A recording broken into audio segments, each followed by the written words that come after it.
নির্বাচনী প্রচারের শেষ সময়ে বিরামহীন গণসংযোগে ব্যস্ত প্রার্থীরা। উন্নয়ন অব্যাহত রাখতে জনগণ নৌকাতে ভোট দেবেন বলছেন মহাজোট প্রার্থীরা। আর প্রচারে বাধার অভিযোগ এনে সুষ্ঠু ভোট নিয়ে শঙ্কার কথা জানিয়েছে ঐক্যফ্রন্ট। গোপালগঞ্জ ৩ আসনের টুঙ্গিপাড়া ও কোটালীপাড়ায় আওয়ামী লীগ প্রার্থী দলের সভাপতি শেখ হাসিনার পক্ষে চলছে জমজমাট প্রচার। এই আসনে এবারও নৌকা রেকর্ড সংখ্যক ভোট পাবে বলছেন নেতাকর্মীরা। জননেত্রী শেখ হাসিনা হলো সর্বকালের সর্বশ্রেষ্ঠ সন্তান। ব্রাহ্মণবাড়িয়া ২ আসনে ২০১৪ সালে মহাজোট প্রার্থী হিসেবে জয় পান জাতীয় পার্টির কেন্দ্রীয় সহসভাপতি জিয়াউল হক মৃধা। তবে এবার তার জামাতা রেজাউল ইসলাম ভূঁইয়া মহাজোট প্রার্থী হিসেবে পেয়েছেন লাঙল। আর সিংহ প্রতীকে স্বতন্ত্র প্রার্থী হয়েছেন জিয়াউল। রেজাউলের পক্ষে তার স্ত্রী প্রচার চালাচ্ছেন। রেজাউল ইসলাম ভূঁইয়াই মহাজোটের একক প্রার্থী। আমি এই এলাকার সবার কাছে দোয়া প্রার্থী, ওনার জন্য যেন সবাই দোয়া করে এবং লাঙ্গল মার্কায় ভোট দিয়ে যেন তাকে জয়যুক্ত করে। খুব করুক, আমার মেয়েকে বলি না তুমি আমার পক্ষে আসো, কারণ ৩.৫ লক্ষ ভোটার আমার পক্ষে আছে। আমার মেয়ে আমার পক্ষে কথা বললে কি করবে। শেরপুর ৩ আসনের গারো পাহাড়ে প্রধান সমস্যা ফসল ও বাড়িঘরে বন্য হাতির আক্রমণ। এই সমস্যার স্থায়ী সমাধান তাই গুরুত্ব পাচ্ছে ভোটারদের কাছে। প্রার্থীরাও বিষয়টি রাখছেন নির্বাচনী প্রতিশ্রুতিতে।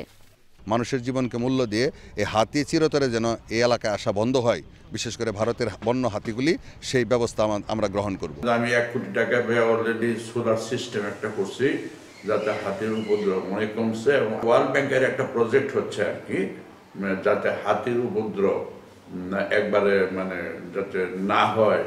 প্রধান ২ প্রার্থীর পাল্টাপাল্টি অভিযোগে উত্তপ্ত পাবনা ১ আসন। এই আসনে নৌকার প্রার্থী শামসুল হক টুকু আর ধানের শীষ নিয়ে তার বিরুদ্ধে লড়ছেন সাবেক আওয়ামী লীগ নেতা অধ্যাপক আবু সাইদ। ঐক্যফ্রন্টের প্রার্থী নিশ্চিত পরাজয় জেনে নিরপেক্ষ নির্বাচন প্রশ্নবিদ্ধ বানচালের চক্রান্ত করছেন। প্রায় ৫০০ লোককে মামলা দেওয়া হচ্ছে প্রত্যক্ষভাবে, আর অপ্রত্যক্ষভাবে সহস্রাধিক মানুষের বাড়িতে গিয়ে হানা দেওয়া হচ্ছে, ভয় দেখানো হচ্ছে। ঐক্যফ্রন্ট প্রার্থী আবু সাইদ প্রচারে বাধা পাওয়ার অভিযোগ করলেও নাকচ করছেন মহাজোট নেতারা। মেহরিন জাহান, ইন্ডিপেন্ডেন্ট নিউজ ডেস্ক। নির্বাচনী প্রচারের খবর জানাতে শেরপুর থেকে যোগ দিচ্ছেন সহকর্মী মিরাজ উদ্দিন। মিরাজ, শেষ মুহূর্তে নির্বাচনী প্রচার কেমন চলছে? আপনি যে কথাটা বলতেছিলেন যে সারা দেশের মতো শেরপুরেও শেষ মুহূর্তে প্রার্থীরা ব্যাপক প্রস্তুতি নিচ্ছে এবং প্রচারণা ব্যাপকভাবে চলছে। বিশেষ করে শেরপুর ১ সদর আসনে মহাজোট প্রার্থী আতিকুর রহমান আতিক, শেরপুর ২ কৃষিমন্ত্রী বেগম মতিয়ার চৌধুরী এবং শেরপুর ৩-এর মহাজোট প্রার্থী প্রকৌশলী ইঞ্জিনিয়ার বলা চলে। তবে বিএনপি প্রার্থী তারা নির্বাচনে তাদেরকে বাধা দিচ্ছে, অভিযোগ এনে তাদের কিছুটা ভাটা আছে।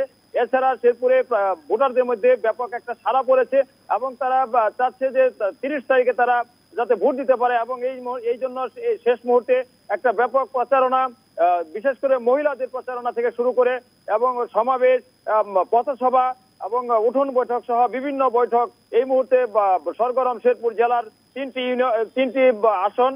আমরা যে বিষয়টি লক্ষ্য করছি যে এখানে ব্যাপকভাবে প্রচারণা চলছে এবং মহাজোট প্রার্থীরা বিশেষ করে এই দিকে এগিয়ে আছে।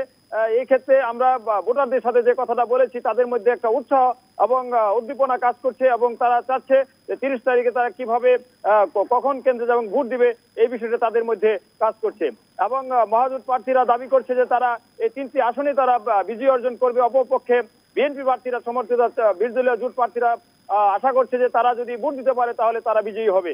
এক্ষেত্রে আমরা উভয় পক্ষের মধ্যে যে একটা অবস্থান চলছে, তার মধ্যে আমরা বিশেষ করে শেরপুর ১ সদর আসনে হুইপ এবং আওয়ামী লীগের সভাপতি যিনি আতিকুর রহমান আতিক, তিনি গতকালও দাবি করেছেন যে তিনি নির্বাচনে বিজয়ী, শতভাগ বিজয়ী হবেন এবং কৃষিমন্ত্রী মতিয়ার চৌধুরী তিনিও আমাদের